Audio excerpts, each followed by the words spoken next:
केज तालुक्यातील मसाजोगचे सरपंच संतोष देशमुख यांच्या निर्गुण हत्येनंतर रिक्त झालेल्या सरपंच पदाची आता पोटनिवडणुकीची तारीख जाहीर झाली आहे। राज्य निवडणूक आयोगाने जाहीर केलेल्या कार्यक्रमानुसार 28 एप्रिल रोजी मतदान आणि 29 एप्रिल रोजी निकाल जाहीर होणार असून मसाजोगचा नवीन कारभारी कोण याकडे संपूर्ण राज्याचं लक्ष लागले। दरम्यान संतोष देशमुख यांच्या निधनानंतर त्यांचे बंधू धनंजय देशमुख हे सक्रिय असून सरपंच पदासाठी कुटुंबातील एखाद्या सदस्याला किंवा त्यांच्या पत्नीला उमेदवारी मिळण्याची दाट शक्यता आहे। मात्र मसाजोग ग्रामस्थ ही निवडणूक बिनविरोध करून संतोष देशमुख यांना आदरांजली वाहणार की विरोधात उमेदवार उभा करणार हे पाहणं महत्त्वाचं असणार आहे। धनंजय देशमुख यांनी काय सांगितले हे पाहूया। मागच्या 6 महिन्यापूर्वी ह्या प्रश्नाचं म्हणजे मला प्रश्न विचारलेला होता प्रसारमाध्यमांनी की संतोष अण्णा देशमुख हे सरपंच होते। त्यांनी गावचा सामाजिक विकास, सामाजिक सलोखा आणि सर्व गाव कसं पुढं जाईल हे आयुष्यभर त्यांचा जीव होता तोपर्यंत केलेलं काम आहे। त्याच्यावर मी उत्तर दिलेलं होतं की जे अण्णाचं सामाजिक काम आहे ते तर आपण दुःखातही केलेलं आहे। याच्यामध्ये नाम फाउंडेशन आहे, पाणी फाउंडेशन आहे, सह्याद्री देवराई आहे। त्याच्यातून जे काम गावामध्ये केलं सामाजिक वारसा संतोष अण्णाचा ते आम्ही प्रामाणिक केलेलं आहे। आणि जी संतोष अण्णाची गावातली टीम होती त्या टीमनं प्रामाणिकपणे जे काही राहिलेलं काम आहे ते काम करण्याचा प्रयत्न केलेला आहे आणि तसं विजन देखील पुढं ठेवलेलं आहे।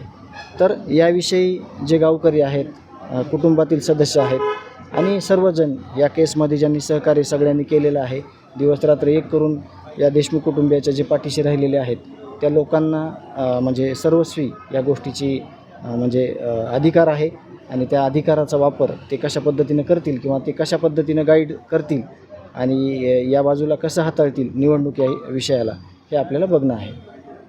संतोष देशमुखांच्या नंतर नाही, मला सगळ्यात महत्त्वाचा हा केसचा भाग आहे न्याय। आणि जर मी ह्या गोष्टीत इंटरेस्ट दाखवला तर लगेच ज्या ठिकाणी मी इंटरेस्ट दाखवेल त्या ठिकाणी ह्या सगळ्या गोष्टी 50-50 हिशोबानं माझ्याकडे बघण्यात येईल।